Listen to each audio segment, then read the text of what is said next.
할렐루야. 거룩한 예배로 우리를 초대하여 주신 하나님의 은혜를 찬송합니다. 이 시간 모두 함께 주님 앞에 일어나셔서 함께 영과 진리로 경배드리며 나아가겠습니다.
여호와여, 내가 만민 중에서 주께 감사하고 뭇나라 중에서 주를 찬양하오리니, 하나님이여, 주는 하늘 위에 높이 들리시며 주의 영광이 온 땅에서 높임 받으시기를 원하나이다. 가장 높으신 하나님, 온 땅을 통치하시는 여호와의 이름을 찬양하며 경배합니다. 이 시간 주님의 은혜를 의지함으로 거룩한 보좌 앞에 나아가오니 하늘의 영광으로 임재하여 주시고 성령님의 권능을 한량없이 부어 주시옵소서. 살아계신 예수 그리스도의 이름으로 간절히 기도드리옵나이다. 아멘.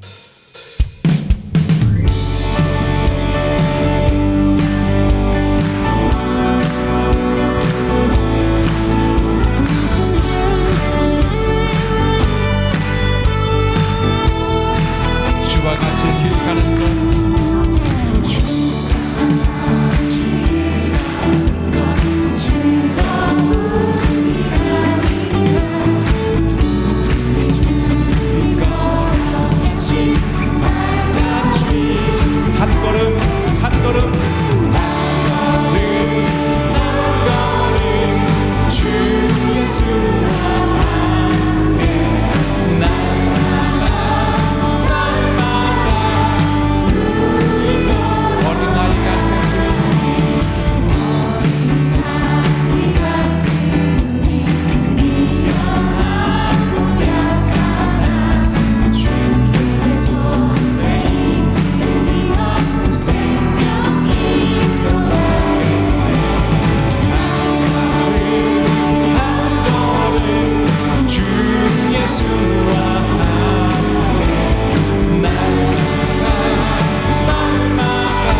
함께 동행하시며 걸어가시는 예수님의 그 사랑과 은혜를 찬송하며 경배합니다.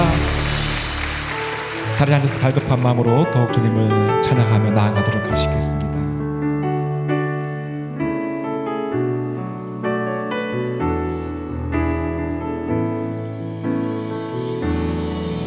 주가 보내신 생명의 길 나 주님과 함께 상한 마음을 들이며 주님 앞에 나가리.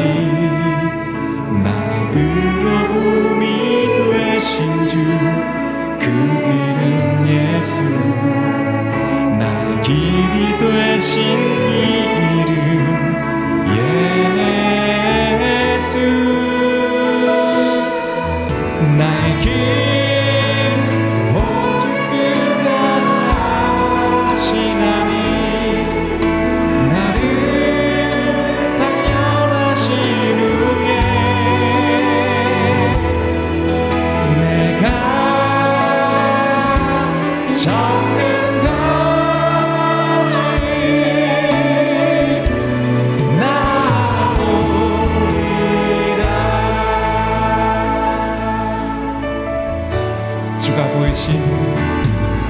주가 보이신 생명의 길 나 주님과 함께 상한 마음을 들이며 주님 앞에 나가리.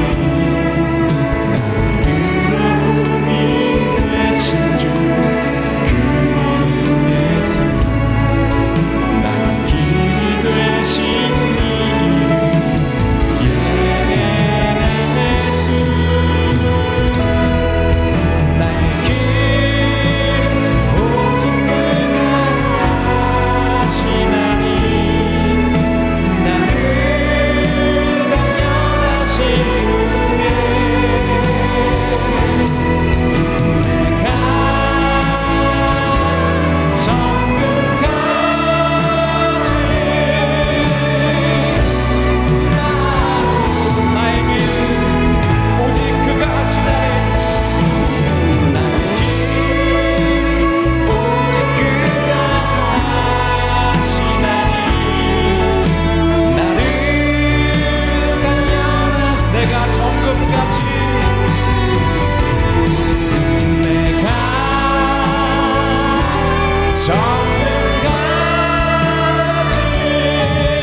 두 손 높이 들고 함께 선포하며 나아갑니다. 십자가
할렐루야.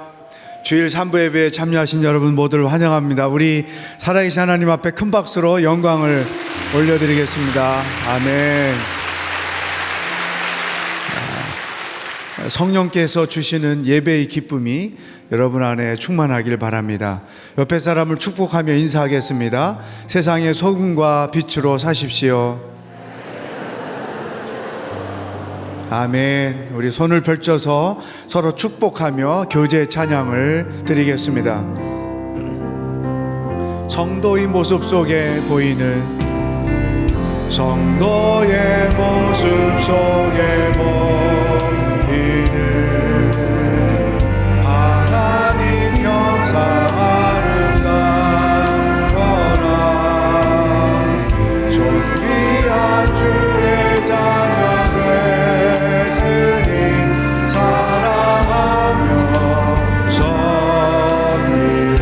가슴을 손에 얹고 축복합니다. 우리의 모임 중에 임하신 하나님 영광 아름다워라. 존귀한 왕이 여기 계시니 사랑하며 섬기리. 축복하며 교제하겠습니다. 아멘. 하나님께서 오늘 우리에게 주시는 말씀은 룻기 4장 9절로 17절입니다. 구약성경 룻기 4장 9절로 17절 말씀을 저와 함께 교독하겠습니다.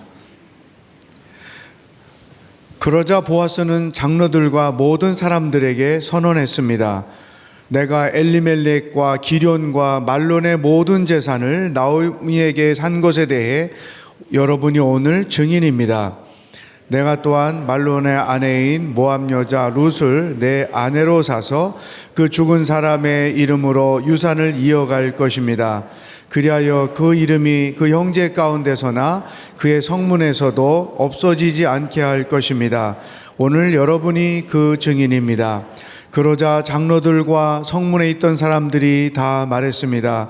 여호와께서 당신 집에 들어올 그 여자를 이스라엘의 집을 세운 라헬과 레아처럼 되게 하시기를 바랍니다. 또 당신이 에브라데서 잘되고 베들레헴에서 이름을 떨치기를 바랍니다.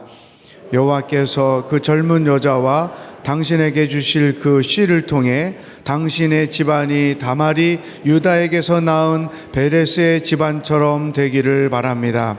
이렇게 해서 보아스가 룻을 데리고 갔고 룻은 그 아내가 됐습니다. 그가 룻에게 돌아가자 여호와께서 룻으로 잉태하게 하셔서 그녀가 아들을 낳게 됐습니다. 여자들이 나오미에게 말했습니다. 여호와께 찬양을 드립니다. 여호와께서 오늘 당신에게 대가 끊어지지 않도록 자손을 주셨습니다. 그가 이스라엘 가운데 이름을 떨치기를 바랍니다. 그가 당신 인생을 회복시키셨으니 노년에 당신을 보살펴 줄 것입니다. 당신을 사랑하는 그 며느리자 7 아들보다 나은 그 며느리가 그를 낳았으니 말입니다. 그러자 나오미는 그 아이를 데려와 가슴에 품고 다 같이요. 이웃 여자들이 나오미가 아들을 낳았다 하며 그 이름을 오벳이라고 불렀습니다. 그는 다윗의 할아버지며 이새의 아버지가 됩니다. 아멘. 많은 가정들이 상처 입은 가정입니다. 사별이나 이혼, 가족 간의 갈등에 이르기까지 그 내용과 무게는 다를지라도 상처 없는 완벽한 가정은 없습니다. 그러나 하나님께서는 상처 입은 가정 속에서도 선한 일을 이루십니다. 예수 그리스도 안에서 그 상처가 축복이 되도록 역사하십니다. 세상의 사람들은 깨어진 그릇은 내어버리지만 하나님께서는 깨어진 그릇을 다시 빚으셔서 더 귀하고 값진 그릇으로 사용하십니다. 구약의 룻기라는 말씀은 나오미라는 한 여인의 상처가 어떻게 축복으로 변화될 수 있는가를 보여줍니다. 유명한 독일 문학가 괴테도 룻기를 평가하기를 가장 작은 분량으로 쓰여진 가장 사랑스럽고 완벽한 작품이라고 평가했습니다. 이 룻기가 가장 사랑스럽고 완벽한 작품인 까닭은 단순한 해피엔딩 때문이 아닙니다. 나오미라는 한 여인의 깊은 상처가 어떻게 하나님의 은혜로운 섭리로 축복으로 변화되는가를 보여주기 때문입니다. 룻기의 이야기는 이스라엘의 사사시대를 배경으로 합니다. 주전 1370년부터 1041년경까지 지도자의 부재로 정치적 혼란을 겪었던 암흑기입니다. 게다가 유다 땅에 흉년까지 들어 경제적 기근까지 찾아왔습니다. 그로 인해 백성들의 삶은 피폐해져 있었습니다. 나오미라는 여인의 가정은 이러한 시대적 고통을 피하고자 모압으로 이주하였던 것입니다. 그런데 모압 땅에서 나오미의 가정은 유대 땅에서 겪은 정치적 혼란이나 경제적 흉년보다 더 큰 상처를 겪게 됩니다. 그것은 바로 남편과 두 아들이 죽는 엄청난 고통이었습니다. 현실의 고통을 피해 적대적인 나라였던 모압 땅으로까지 이주하였지만 도리어 그 땅에서 남편과 두 아들을 잃는 큰 상처를 겪게 된 것입니다. 나오미의 꿈은 완전히 깨어졌습니다. 또한 나오미가 상처 입고 괴로워하는 동안 하나님은 그녀를 위해 아무것도 하지 않는 것처럼 보였습니다. 그러나 룻기의 마지막을 볼 때 나오미의 꿈은 깨어졌지만 하나님은 더 크고 위대한 꿈을 이루셨다는 것을 보여줍니다. 상처 입고 괴로워하고 외롭고 공허해하던 나오미가 영광스러운 하나님의 임재 가운데 충만하게 하나님을 찬양하는 여인으로 바뀌는 것을 보여줍니다. 바로 그 일에 쓰임받은 여인은 모압에서 만난 이방 여인 룻이라는 여인이었습니다. 하나님은 가장 어두운 때도 일하고 계십니다. 한 가정의, 한 인생의 가장 아픈 상처 속에서도 하나님은 선한 일을 이루고 계심을 우리에게 보여줍니다. 룻기의 시작은 바로 남편과 두 아들을 상실한 나오미의 두 며느리, 이방 여인이 며느리들 중 룻이라는 며느리가 어머니 나오미와 함께 살기로 작정하는 것으로 시작합니다. 나오미는 두 며느리들에게 각자의 삶으로 민족으로 돌아가라고 하였습니다. 그리고 홀로 베들레헴으로 되돌아오고자 했습니다. 룻기 1장 11절의 말씀이죠. 내 딸들아 집으로 돌아가거라. 왜 나와 함께 가려고 하느냐? 두 며느리 중 오르바라는 며느리는 나오미의 말대로 되돌아갔습니다. 그러나 룻이라는 며느리는 나오미의 말을 따르지 않았습니다. 나오미는 다시 또 권면합니다. 15절의 말씀에 보아라, 내 동서는 자기 민족과 자기 신들에게 돌아갔다. 너도 내 동서와 함께 돌아가거라. 재차 권면하지만 룻은 시어머니 나오미에게 이렇게 고백하였습니다. 룻기 1장 16절 17절 자막을 통해 우리 함께 읽겠습니다. 시작. 자꾸 저한테 어머니를 떠나거나 어머니에게서 돌아서라고 하지 마십시오. 어머니가 가시는 곳이면 저도 갈 것이고 어머니가 머무는 곳이면 저도 머물 것입니다. 어머니의 민족이 제 민족이며 어머니 하나님이 제 하나님이십니다. 어머니가 죽는 곳에서 저도 죽을 것이고 저도 거기에서 묻힐 것입니다. 죽음 외에 그 어떤 것도 어머니와 저를 갈라놓을 수 없습니다. 그렇지 않으면 여호와께서 내게 심한 벌을 내리고 더 내리셔도 좋습니다. 놀라운 고백입니다. 어머니가 가시는 곳엔 나도 가고 어머니가 머무는 곳엔 나도 머무고 어머니 민족이 내 민족이고 어머니 하나님이 나의 하나님이십니다. 죽음의 어떤 것도 어머니와 저를 갈라놓을 수 없습니다. 참 감동적인 고백입니다. 때로 우리 주변에 이와 정반대 고백을 하는 며느리도 간혹 있죠. 어머니가 가시는 곳엔 나는 절대 가지 않을 것이고 어머니가 머무는 곳이면 저는 떠날 것이고 어머니 하나님 왜 나의 하나님이 돼야 합니까? 이런 며느리가 우리 성도님들의 가정에 오지 않게 되기를 바랍니다. 이 룻의 고백은 왜 놀랍습니까? 세 가지 의미를 담고 있죠. 모압 여인으로서 당시의 유대 민족과 적대적인 그런 민족이 그것도 베들레헴이라는 작은 마을에 와서 살겠다는 것. 대도시도 아니고 여러 민족들이 함께 살아가는 그런 문화권도 아니고 베들레헴이라는 아주 작고 작은 마을. 그 마을에 모함 여인으로 와서 산다는 것은 엄청난 결단인 거죠. 오늘날에도 이주민들이 얼마나 많은 어려움이 있습니까? 그 당시는 말할 수도 없는 것입니다. 또한 나오미를 따른다는 건 평생 나오미처럼 혼자 살겠다고 결정하는 그런 결정이었습니다. 더 나아가 나오미 하나님은 어떤 하나님입니까?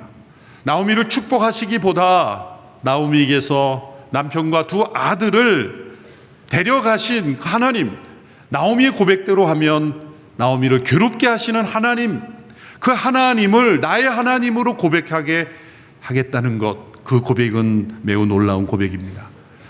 나오미는 룻에게 되돌아가라고 했습니다. 너의 신에게로 되돌아가라, 너희 민족에게 되돌아가라 했는데 룻은 어머니 하나님이 나의 하나님이다 그랬어요. 어머니의 민족이 나의 민족이라 그랬습니다. 뭔가 거꾸로 된 것 같죠. 룻은 나오미에게 저는 저의 신, 저의 민족에게로 데려가겠습니다. 나오미는 나의 하나님을 너도 믿어야 된다, 이렇게 해야 될 것 같은데 정반대의 모습을 보여주고 있습니다.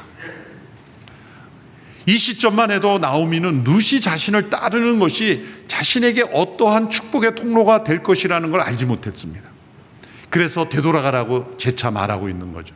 어떤 성경 해석자들은 나오미가 베들레헴 고향으로 되돌아왔을 때 사람들로부터 받게 되는 어떤 시선, 때로는 어떤 비난, 모함 여인과 아들이 결혼했다는 것을 감추기 위한 그러한 제스처라고 해석하기도 합니다. 부정적으로 해석하는 거죠.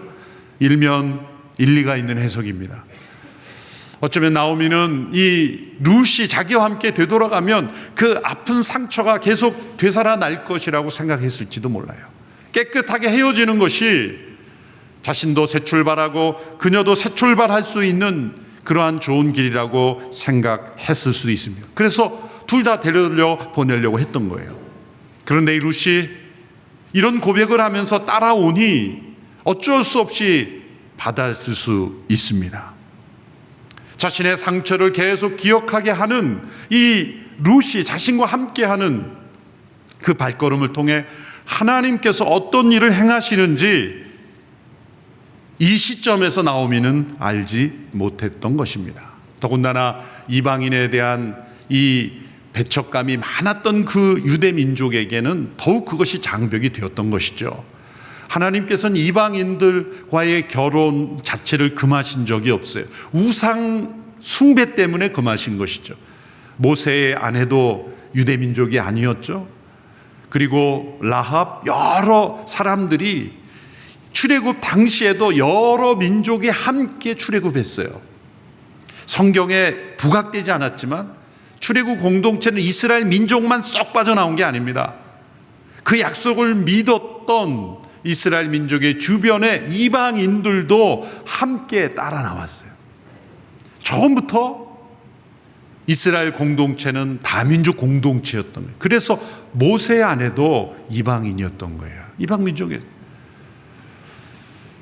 유대 민족도 그렇고 우리나라도 참 단일 민족에 대한 프라이드가 강하죠. 다민족 사회에서 마음의 문을 활짝 열어야 합니다.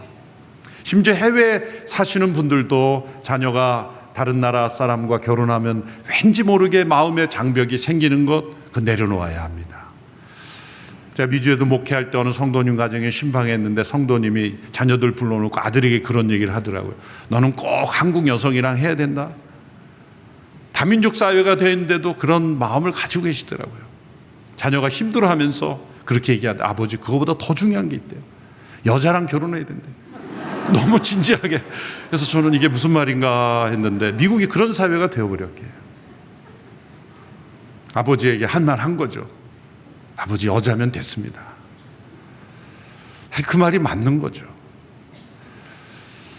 어쩌면 이런 다른 나라 사람과 결혼함으로써 더 행복하게 살아가는 많은 가정들이 있어요. 왜 그런가 생각해 봤더니 이 시어머니와 며느리 관계가 이렇게 나쁘지 않아요. 왜 그런가 생각해 봤더니 할 말을 다 못하니까. 뭐 말이 통해야 다 얘기하죠. 우리 같은 나라 사람께 너무 통하니까 다 쏟아내니까 이게 어렵지 않나. 그래서 시어머니는 며느리를 이방인처럼, 외국인처럼 생각하면 되지 않을까, 그런 생각을 합니다.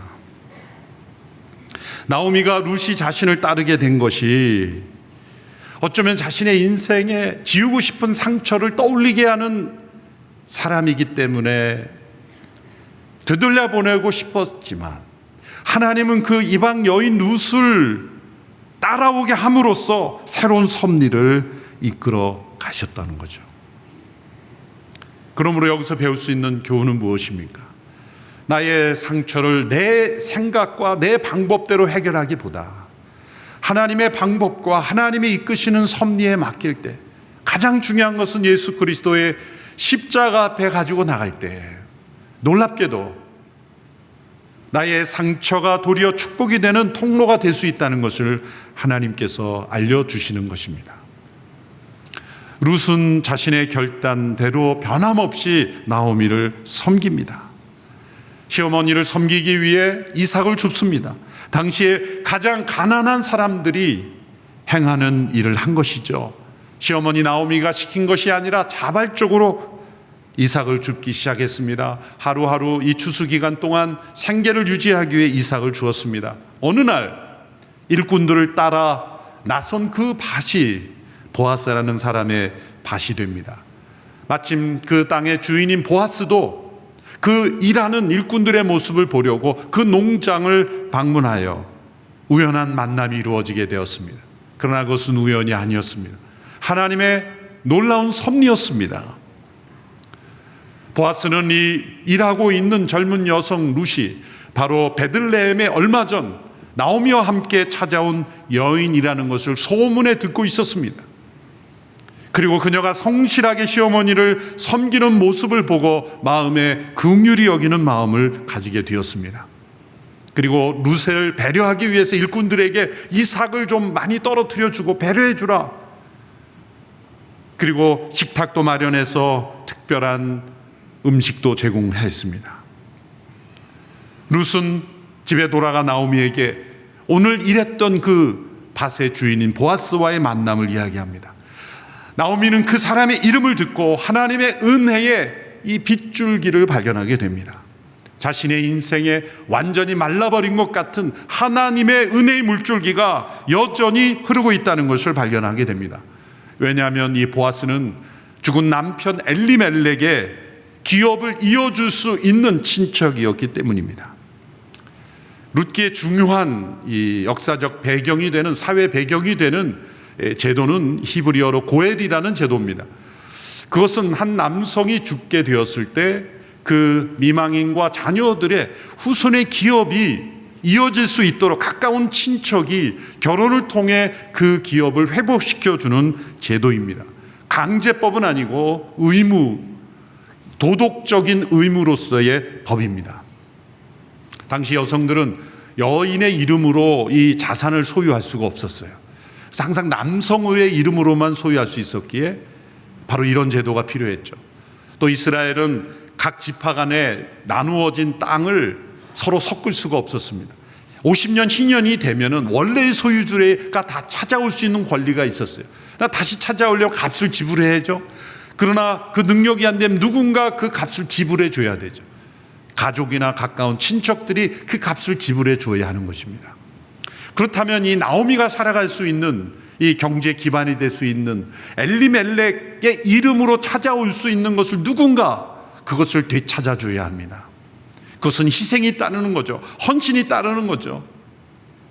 그래서 결혼이라는 관계를 통해서 이것을 잇도록 한 것입니다. 그것이 우리말로는 기업을 물은다, 영어로는 리디머라는 이름을 쓰고 히브리어는 고엘이라는 제도가 있었던 거예요. 바로 그 고엘 제도의 의무를 행해줄 수 있는 사람이 보아스라는 것을 알게 된 것입니다. 그때부터 나오미는 희망을 갖게 됩니다. 만일 이 보아스와 룻이 결혼하게 된다면 하나님께서 우리 가문에 잃어버렸던 모든 것들을 회복시켜주는 회복의 첫걸음이 될 수 있다는 것입니다. 그러나 거기에는 이 룻과 나오미가 동의해야 되는 거죠. 나오미는 이 계획이 이루어질 수 있다면 우리 가족이 회복이 되는 것이라고 믿었습니다. 놀랍게도 룻은 어머니의 계획에 따르겠다고 헌신합니다. 그리고 보아스는 자신보다 더 가까운 친척이 그것을 거부한다면 자신이 그것을 하겠다고 결정을 하였습니다. 나오미의 상처가 축복으로 바뀌는 데는 이 두 사람의 아름다운 선택이 등장하는 것입니다. 그래서 1장부터 4장까지 이 룻과 보아스의 선택이 교차되어 나타납니다. 1장에서는 룻의 선택이 나오죠. 어머니의 민족이 나의 민족이 되고 어머니 하나님이 나의 하나님이 될 것입니다 라고 했던 시어머니를 포기하지 않고 따랐던 룻의 아름다운 선택이 나옵니다. 2장에서는 시어머니를 위하여 이삭을 주러 나온 그 룻이라는 여인을 보면서 긍휼을 베풀고 자비를 베풀어준 보아스의 선택이 나옵니다. 보아스가 룻에게 이렇게 말합니다. 여호와께서 그 날개 아래 보호받으러 온 내게 온전한 상 주시기를 원한다. 3장에 이르러서는 또다시 룻의 선택이 나옵니다. 그것은 이 이스라엘의 고엘 제도 속으로 들어가도록 보아스와의 결혼을 추진하는 이 시어머니 나오미의 지시대로 순종하는 룻의 선택. 룻은 이렇게 어머니에게 말합니다. 어머니의 말씀대로 내가 다 행하리이다. 4장에 이르러서는 이제 룻과의 결혼을 위해서 친척을 찾아 그것을 묻고 자신이 그 룻과 결혼을 선포하는 책임 있는 보아스의 선택이 나옵니다. 그래서 룻기 4장 1절에 보면 자신보다 더 가까운 친척이 1차적인 의무가 있기 때문에 그 사람을 찾기 위해 성문 앞에서 위에서 기다리는 보아스의 모습이 나오죠. 보아스는 왜 성문에서 그 친척을 기다렸을까요? 그 당시엔 전화기가 없었기 때문이죠. 그 당시에는 참 여유 있는 누군가를 만나려면 성문에서 하루 종일 기다리는 거예요. 그날 안 나타나면 그 다음 날도 기다리고 만날 때까지 성문 위에서 기다리는 거죠. 그래서 비로소 만나게 돼서 여차저차 하니 당신이 이 룻을 책임져서 나오미의 가정의 기업을 회복시켜 주겠소? 그 사람이 나는 책임지지 않겠소. 이건 도덕적 의무이기 때문에 거절하면 거절할 수 있었습니다. 이제 보아스가 이제는 내 차례다. 그래서 룻과의 결혼을 선포하는 것이 오늘 본문 9절 10절의 말씀입니다. 9절 10절의 말씀 우리 같이 함께 읽어보겠습니다. 시작. 그러자 보아스는 장로들과 모든 사람들에게 선언했습니다. 내가 엘리멜렉과 기럨과 말론의 모든 재산을 나오미에게서 산 것에 대해 여러분이 오늘 증인입니다. 내가 또한 말론의 아내인 모압 여자 룻을 내 아내로 사서 그 죽은 사람의 이름으로 유산을 이어갈 것입니다. 여기 룻을 내 아내로 샀다는 게 무슨 사람을 사고 판다는 의미가 아니라 다시 산다, 구속한다, 리디머, 기업을 물음으로 이 결혼을 통해 죽은 사람의 이름으로 엘리멜렉과 그 아들들의 이름으로 모든 기업을 회복시켜 준다는 의미인 것이죠. 보아스가 이런 아름다운 선택을 통하여 나오미의 깨어진 꿈과 받은 상처가 새로운 꿈으로 새로운 축복의 길로 들어가게 됩니다. 이 보아스의 룻의 결혼식에서 장로들이 축사를 합니다. 그 축사의 내용이 좀 특이합니다. 11절 12절을 보십시오. 제가 읽어드리겠습니다. 그러자 장로들과 성문에 있던 사람들이 다 말했습니다. 여호와께서 당신 집에 들어올 그 여자를 이스라엘의 집을 세우는 라헬과 레아처럼 되게 하시기를 바랍니다. 또 당신이 에브라스에서 잘 되고 베들레헴에서 이름을 떨치기를 바랍니다. 여호와께서 그 젊은 여자가 당신에게 주실 그 씨를 통해 당신의 집안이 다말이 유다에게서 낳은 베레스의 집안처럼 되기를 바랍니다. 장로들이 구약의 두 가지 이야기를 예로 들어서 축사했어요. 그런데 그 이야기가 사실은 왜 이 결혼식에 이런 축사를 할까 의아해할 수 있는 이야기입니다. 라헬과 레아는 자매였죠. 야곱의 두 아내였죠. 서로 아이를 낳는 그런 경쟁을 벌이는 그런 모습이었죠. 이것이 지금 보아스와 룻의 결혼과 무슨 관계가 있단 말인가? 공통점이 있습니다. 그것은 라헬이 아이를 낳지 못하는 여인이었다는 것이죠. 그로 인해 생겨난 문제죠. 그처럼 이제 보아스와 룻을 통해 하나님께서 반드시 생명을 주시기를, 축복하는 내용으로 주신 것입니다. 라헬과 레아를 통해 12지파의 족속이 태어났기 때문이죠. 두 번째 축사의 내용은 더 이상합니다. 12절에 보면 다말이 유다에게 낳아준 베레스의 집과 같게 하시기를 원한다. 다말과 유다의 관계는 시어머니와 며느리의 관계입니다. 끔찍한 관계이죠. 그러나 보아스와 룻의 관계에 공통점이 있습니다. 그것은 고해를 필요로 했다는 거예요. 다말은 왜 그러한 끔찍한 일을 벌였을까요? 그 악한 일을 벌인 이유는 그 친족 중 누구도 고헬의 의무를 행하지 않았기 때문이에요. 그러나 나오미와 룻에게는 이 보아스와 같은 이가 나타남으로 그녀의 모든 삶을 회복시켜주는 그런 일들이 있었기 때문에 이 축사는 이렇게 해석될 수 있는 겁니다. 라헬과 레와의 관계 같은 일들, 또 유다와 다말 같은 끔찍한 일들이 우리의 가정 속에도 일어나고 우리의 인생 속에 이런 고통스러운 상처들이 일어날 수 있지만 그 가운데서도 하나님은 선한 일을 하고 계신다. 우리 인생에서 가장 끔찍해 보이는 일들조차도 하나님의 손에 붙잡히면 그것이 하나님의 축복으로 바꾸시는 역사가 일어날 수 있다는 것이죠. 장로들의 축사는 그런 의미입니다. 이렇게 다시 풀어볼 수 있죠. 보아스, 당신은 사랑스러운 여인과 결혼했네. 우리 장로들은 당신이 최고의 축복된 인생을 살기를 바라네. 당신의 가정에서 어떠한 고통스러운 일이 일어난다 할지라도 하나님은 여전히 선한 길로 인도하고 계시다고 믿기를 바라네. 때로 당신의 삶이 불행하다고 느낄지 몰라도 당신이 볼 수 없고 보지 못하는 좋은 일을 하나님은 준비하고 계시다는 것을 잊지 말게. 라헬과 레아의 불행해 보이는 관계 속에서 12지파의 족속들이 태어났다는 것을 기억하게.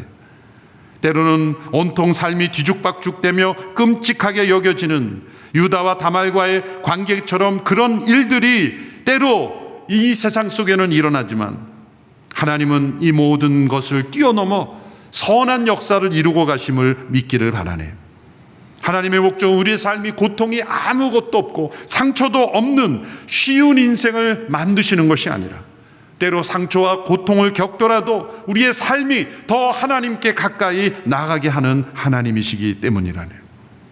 하나님은 우리를 아프게 하시는 그 순간에도 여전히 하나님은 우리를 붙잡고 계시고 그리고 우리를 통해 축복의 길, 행복한 삶을 준비하고 계신다네. 이러한 메시지를 던진 거예요. 축사를 받고 결혼한 지 어느 날 보아스의 집에서는 아기 울음소리가 들렸습니다. 아기의 출생을 기다렸던 여인들은 모두 기뻐서 하나님을 찬송했습니다. 14절, 15절의 말씀입니다. 함께 읽겠습니다. 시작. 여자들이 나오미에게 말했습니다. 여호와께 찬양을 드립니다. 여호와께서 오늘 당신에게 대가 끊어지지 않도록 자손을 주셨습니다. 그가 이스라엘 가운데 이름을 떨치기를 바랍니다.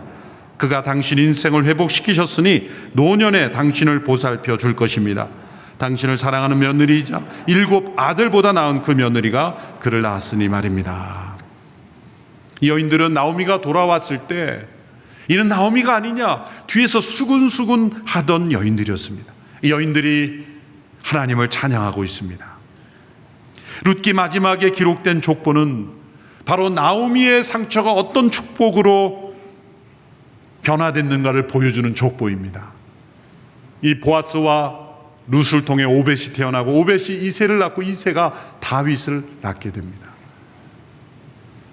메시아의 조상인 다윗, 이스라엘의 가장 위대한 왕이었던 다윗이 바로 보아스와 룻을 통해 태어나는 통로가 되었다는 거죠. 우리는 족보를 바라보며 두 가지 시각으로 바라볼 수 있습니다. 하나는 항상 과거의 족보를 바라보는 거예요. 우리 조상은 누구였는가? 우리 조상이 어떤 사람이었길래 우리가 이런가? 그 나의 삶은 조상 탓이다. 조상이 잘해서 축복받은 것이고 조상이 못해서 내 인생이 이 모양 이 꼴이다. 그렇게 과거의 족보를 토대로 우리를 바라보는 것이에요. 그러나 족보를 바라보는 또 다른 시각은 미래의 족보를 바라보는 것입니다. 그것은 나의 조상은 누구인가 어떻는가가 아니라 나는 누구의 조상, 어떤 조상이 될 것인가. 보아스와 룻은 새로운 족보를 만든 거예요. 이방 여인 룻과 보아스와의 만남을 통하여 하나님이 시작하시는 새로운 역사의 주인공인 다윗, 왕이 태어났고 그를 통해 메시아가 태어나도록 하신 것이에요. 그것은 나오미의 상처로부터 시작한 거예요. 나오미가 가졌던 그 아픈 상처가 하나님께 드려졌을 때 아름다운 선택을 통해서 하나님은 축복의 역사를, 새로운 미래의 족보를 쓰셨다는 거예요. 여러분, 과거의 족보를 바라보며 인생을 탓하지 마십시오. 과거의 족보 때문에 우리 가정의 상처가 대물림되고 있다고 포기하지 마십시오. 예수 그리스도의 십자가는 모든 상처를 쓸 수 있는 완벽한 하나님의 능력입니다. 새로운 족보를 만들 수 있는 하나님의 능력입니다. 조상을 따라 살아온 인생이 아니라 새로운 조상이 될 수 있는, 새로운 족보를 만들 수 있는 능력이 바로 예수 그리스도의 복음의 능력입니다. 모든 상처가 축복이 될 수 있는 능력입니다. 그 상처를 가지고 하나님 앞에 나아가십시오. 하나님의 계획을 보여주실 것입니다. 어떻게 상처가 축복으로 변화되는지 그 비밀을 하나님께서 알려주실 줄로 믿습니다. 여러분의 가정에 모든 상처가 축복이 되는 큰 은혜가 있게 되기를 축원합니다. 하나님은 그 일을 지금도 행하고 계심을 믿으시기를 바랍니다. 기도하겠습니다. 하나님 아버지, 상처 속에 신음하는 많은 가정들이 상처 속에 머물러 있지 않게 하시고 그 아픔과 고통 속에 행하시는 하나님의 선한 일을 믿음으로 바라보며 새로운 족보를 기록하는 주인공이 되게 하여 주옵소서. 예수님의 이름으로 기도합니다. 아멘. 다 같이 자리에 일어나셔서 함께 봉헌 찬양 올려드립니다.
하나님 아버지, 말씀을 통해 우리의 가정을 돌아보게 하시니 감사합니다.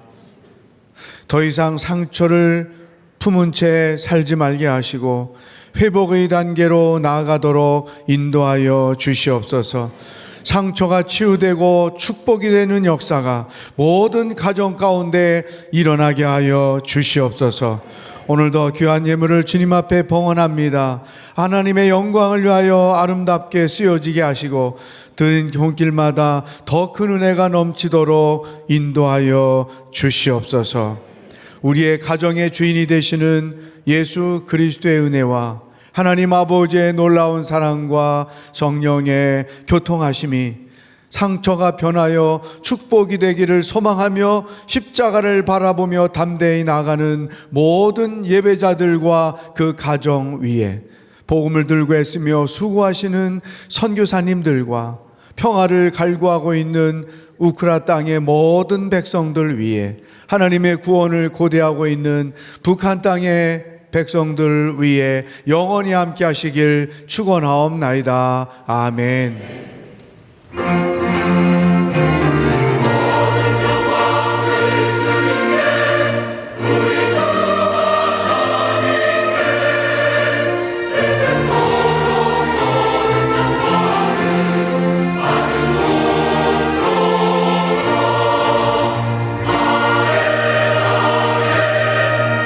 살아계신 하나님을 찬양합니다. 할렐루야.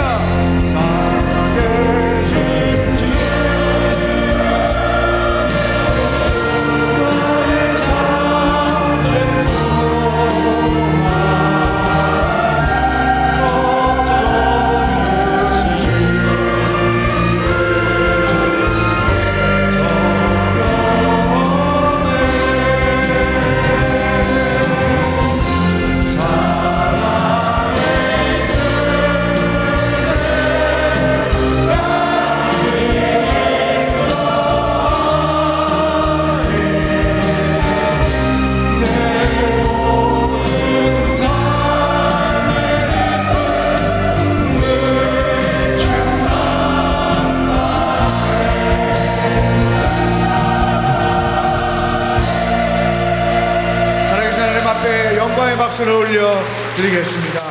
아멘.